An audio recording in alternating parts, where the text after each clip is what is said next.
Jeszcze moment. I ruszyły! Nieźle Nathaniel. Dobrze tutaj pozostałe konie. Faworyt troszeczkę z tyłu galopuje. Troszeczkę z tyłu galopuje Junkus, a tam zupełnie z tyłu Danka. Prowadzi Nathaniel. Nathaniel na drugiej pozycji. Eragon blisko trzyma się Niko Denun.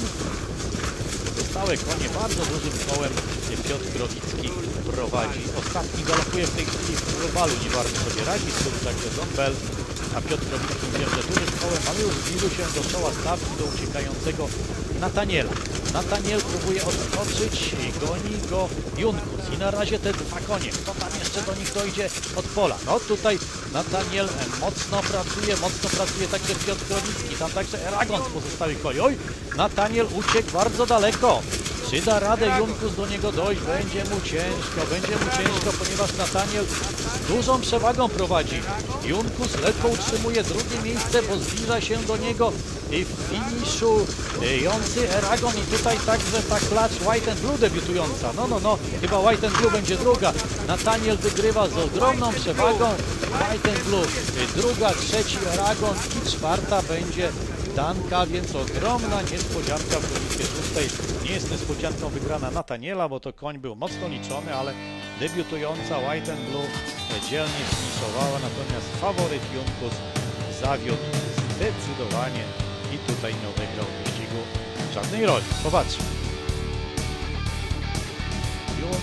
Z dużą przewagą Nathaniel oddalał się Junkus z gaz, osłabł zupełnie, nie zmieścił się nawet w czwórce, a więc drugie z rzędu zwycięstwo trenera Macieja Jodłowskiego. Z jak wielką przewagą wygrywa Nathaniel? Proszę spojrzeć, to jest jakieś 8 długości może.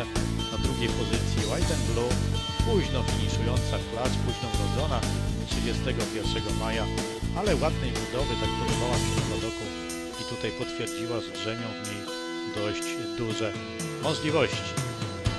Nathaniel, druga będzie White and Blue, trzeci będzie Eragon.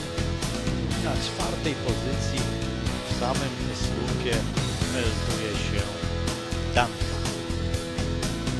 A więc duża sensacja w gonitwie szóstej. Nathaniel wygrywa dowolnie 8 długości, a druga jest klacz White and Blue. Za chwilę zobaczymy powtórkę tego wyścigu. Tutaj konie zjeżdżają, proszę spojrzeć. Nathaniel pod Piotrem Growickim, tutaj Maciej Jodłowski zmienił jazdę, nie wsiadł jockey Wiaczesław Szymczyk na tego konia, wygrał zdecydowanie łatwo, a